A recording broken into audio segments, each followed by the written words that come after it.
ஆனால் கட்சியின் தலைமை வாயை மூடிக்கொண்டது. கடந்த வருடம் செப்டம்பர் மாதத்தில் தான் இது நடந்தேறியது. இனவழிப்புடன் தொடர்புடையதாக தெரிவிக்கப்படும் ராணுவ அதிகாரியே தெரிவு செய்யப்பட்டுள்ளார். இரண்டாவது விடயம், கடந்த டிசம்பர் மாதம் 3ஆம் தேதி போலீஸ் ஆணைக்குழுவிற்கான ஆணையாளர் தெரிவு இடம்பெறுகின்றது. அதற்காகவும் இனவழிப்புடன் தொடர்புடையதாக தெரிவிக்கப்படும் முன்னாள் ராணுவ அதிகாரி ஒருவரையே பரிந்துரைக்கின்றனர். அதற்கு ஆதரவாகவும் ஸ்ரீதரன் வாக்களித்திருக்கின்றார். அது மாத்திரமின்றி கணக்காய்வாளராக முன்னாள் ராணுவ அதிகாரி OR ராஜசிங்க என்ற ஒருவரை தெரிவு செய்த போதும் அவருக்கும் ஆதரவாக வாக்களித்திருக்கின்றார் ஸ்ரீதரன். இவரும் இனவழிப்புடன் தொடர்புடையதாக தெரிவிக்கப்படும் ஒரு ராணுவ அதிகாரி ஆவார். இதன் பின்னணி என்ன என்று உங்களால் சிந்திக்க முடிகின்றதா?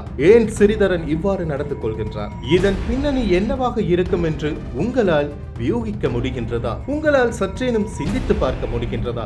ஏன் ஸ்ரீதரன் இவ்வாறெல்லாம் நடந்து கொள்கின்றார்? தமிழ் மக்களாயினும் சரி, ஏனைய சமூகமாயினும் சரி, அழிந்து போகும் செயல்களில் ஒன்றுதான் குடிபோதை. புதிய பார்களுக்கான அனுமதி பத்திரங்களை பெற்றுக் கொடுப்பதற்கு ஸ்ரீதரன் லஞ்சமாக ஒரு தொகையை பெற்றுக் கொண்டிருக்கின்றார் என ஏற்கனவே குற்றச்சாட்டுகள் முன்வைக்கப்பட்டிருக்கின்றன. அதே நேரம் தனியார் நிறுவனம் ஒன்றுக்கு சூரிய சக்தியிலான மின் உற்பத்தி நிலையத்திற்கு காணியை பெற்றுக் கொடுப்பதற்கும் அப்போதைய ஜனாதிபதி ரணில் விக்ரமசிங்கவுடன் கலந்துரையாடி ஜனாதிபதி தேர்தலுக்கு 2 தினங்களே காணப்படுகின்ற நிலையில் காலாவதியான ஒப்பந்தத்தை செல்லுபடியாக்குவதற்கும் 70 மில்லியன் ரூபாவினை லஞ்சமாக பெற்றுக் கொண்டார் என தெரிவிக்கப்படுகின்றது. இது தொடர்பில் லஞ்ச ஊழல் விசாரணை ஆணைக்குழுவிலும் முறைப்பாடுகளும் காணப்படுகின்றன.